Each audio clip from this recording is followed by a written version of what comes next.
वहीं मोहन कैबिनेट ने नई तबादला नीति 2026 को मंजूरी दे दी है। अब प्रदेश में 1 जून से 15 जून तक ट्रांसफर किए जा सकेंगे। कैबिनेट बैठक में नई नीति पर मोहर लगने के बाद सामान्य प्रशासन विभाग ने इसकी प्रक्रिया भी शुरू कर दी। सरकार का साफ कहना है कि विभागीय स्तर पर तय समय सीमा के भीतर ही तबादले पूरे करने होंगे। नई नीति में पति पत्नी की पोस्टिंग एक ही जगह रखने पर भी विशेष विचार किया जाएगा। इसके अलावा गंभीर बीमारी से जूझ रहे कर्मचारियों को भी राहत देने का प्रावधान रखा गया है। मसलन कैंसर, हार्ट अटैक, लकवा जैसे तमाम गंभीर परिस्थितियों में प्रतिबंध अवधि के दौरान भी तबादले हो सकेंगे। सरकार ने यह भी तय किया है कि कोर्ट के आदेश, लोकायुक्त जांच, अनुशासनात्मक कार्रवाई और खाली पड़े पदों को भरने के लिए भी ट्रांसफर किए जा सकेंगे। हालांकि नई नीति न्यायिक सेवा, राज्य प्रशासनिक सेवा, पुलिस सेवा, वन सेवा और मंत्रालय पर लागू नहीं होगी। वही जिला स्तर पर तबादलों में कलेक्टर और प्रभारी मंत्री की भूमिका तय की गई है।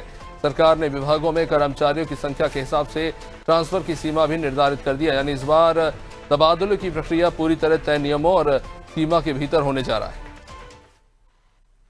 उसकी निरंतरता रखी है कि इस वर्ष भी मध्य प्रदेश में 1 जून से 15 जून तक तबादले किए जाएंगे।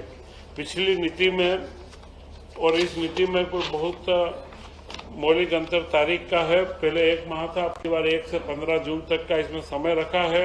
मुख्यमंत्री की अनुशंसा से वे अपनी नीति विभाग बना सकेंगे और जो अभी वर्तमान में A+ के जितने भी मुख्यमंत्री जी के निर्देश हैं उनको सारे विभागों को निर्देश दिया है को 31 मई तक उनको पूर्ण कर ले, जिससे बाद में विभागीय ट्रांसफरों के अंदर कोई दिक्कत नहीं आए। 800 है उसमें करीब 15% और उसके पश्चात 2000 तक 1000 से 2000 के बीच में उनका अतिरिक्त जो गुणांक निकलेगा, जो जोड़ आएगी उसको जोड़ते हुए 10% 1000 से 2000 में और 2000 से अधिक के विभागों में 5% के ट्रांसफर किए जाएंगे। तो चलिए, हमारे सहयोगी दिव्या इस वक्त हमारे साथ जुड़ी हुई है। विस्तार से समझने की कोशिश करेंगे तबादला नीति किन विभागों पर लागू होगी, किस तरह से लागू होगी और यह किस तरह से लागू किया जाएगा। चलिए, हमारे साथ दिव्या इस वक्त है। जी दिव्या, विभागीय स्तर को लेकर अब तय सीमा में ट्रांसफर करने को लेकर स्पष्ट निर्देश जारी कर दिए गए हैं।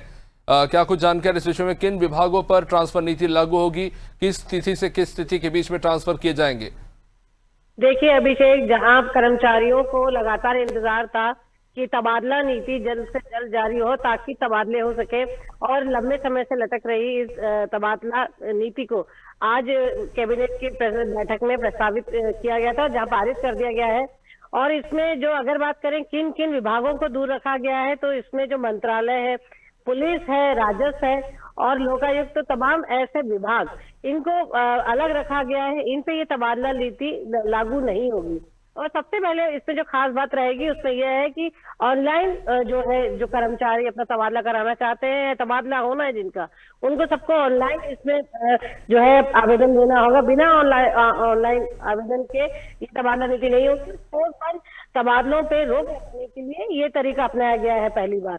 उसके साथ ही जैसे कि बताया गया है कि इस नीति में इस बार खास तौर से ये ध्यान रखा गया है जो पति पत्नी है उन्हें एक जगह रखा जाए और उसके साथ जो गंभीर बीमारी के जो मरीज हैं, जो पीड़ित मरीज है, उनको भी राहत देने की कोशिश की गई है। और इसके साथ ही जैसे कि बताया गया कि 5 से 10% तक ट्रांसफर हो पाएंगे। तो ऐसे में सारे विभागों को ये निर्देश भी दिया गया है कि वो तैयारी करके रखे अपनी 31 मई तक, क्योंकि उनके पास जो समय मिलेगा 1 से 15 जून मिलेगा, जिसमें वो अपने विभागों के तबादले कर पाएंगे। और इसमें खास बात ये भी रहेगी कि प्रभारी मंत्री जो रहेंगे वो अनुशंसा कर पाएंगे, उसके बाद कलेक्टर भी तबादले कर पाएंगे। बहुत बहुत शुक्रिया दिव्या जानकारी के लिए। जैसा कि हमारे सहयोगी बता रहे, देखिए इसमें कुछ विशेष प्रावधान भी किया गया, खासतौर से पति पत्नी के लिए अगर उपयुक्त हो सके तो वो भी साथ में एक स्थान पर ट्रांसफर ले सकेंगे। और साथ ही साथ जिन्हें विशेष अगर स्वास्थ्य से जुड़ी हुई समस्या है तो उसको भी मद्देनजर रखा जाएगा और उसके आधार पर भी उनकी पोस्टिंग की जाएगी। यानी कि जब ट्रांसफर नहीं हो रहे होते तब भी विशेष प्रावधान के तहत उनकी जरूरत के हिसाब से ट्रांसफर उन लोगों को मिल सकेंगे जो विशेष स्वास्थ्य समस्या से गुजर रहे हैं।